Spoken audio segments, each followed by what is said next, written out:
火山島資源豐富，大家都相處得好融洽。不過，即將爆發嘅火山危機，引發起大家嘅恐慌同埋衝突。英明、紅忍、沙膽同埋龜背，到底能唔能夠發揮各自嘅特質，成功化解紛爭，和諧咁遠離危機呢？呢個遊戲究竟係點玩嘅呢？首先，我哋要將火山圖板插喺支架上面，然後我哋要洗勻寶物標記，將佢哋全部反轉放喺寶物區入邊。跟住就係洗勻紅色牌背嘅衝突卡，再放喺台嘅中間。然後玩家就可以各自揀一隻顏色嘅手牌，每人嘅手牌會有17張賭文卡同埋3張功能卡。賭文卡會有唔同嘅角色，代表調解嘅過程所採用嘅調解態度，而數字就係代表調解能力嘅高低，數字越高就越容易化解到衝突。拎埋自己隻顏色嘅救生艇就可以開始㗎喇。咁遊戲嘅勝負係點樣決定呢？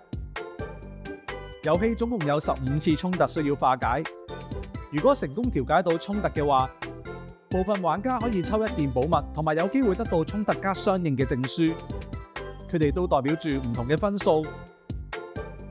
成個遊戲會有3個獲得分數嘅方法，遊戲結算嗰陣，獲得最多分數嗰位就係大贏家。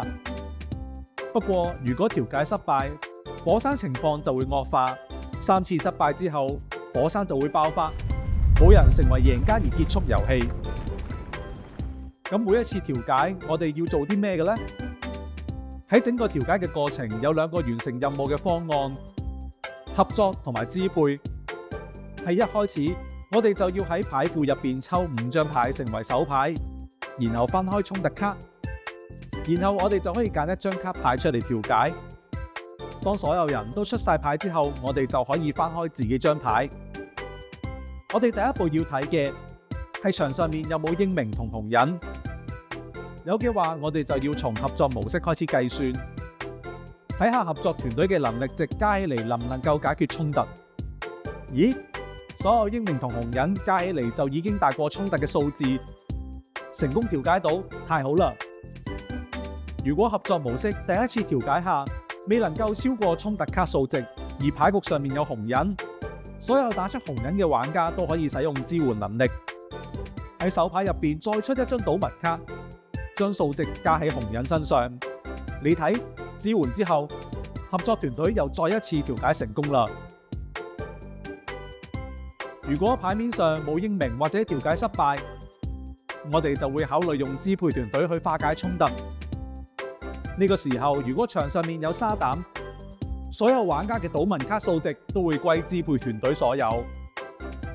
如果所有賭文嘅數值加起嚟大過衝突數值，呢個回合就會係支配團隊成功調解。如果呢個回合有1個玩家出得最多數值而化解到衝突，佢就可以拎走衝突卡，獲得呢張卡相應嘅證書。如果係合作團隊成功化解衝突，只有英明、紅忍同龜背可以抽1件寶物。相反，如果係支配團隊成功，就會係只有沙膽同龜背可以抽到寶物。只要有1位玩家嘅救生艇集齊8件寶物，或者成功化解最後一張衝突卡，遊戲就會即時結算。最高分數嘅玩家就會係呢場遊戲嘅最終贏家。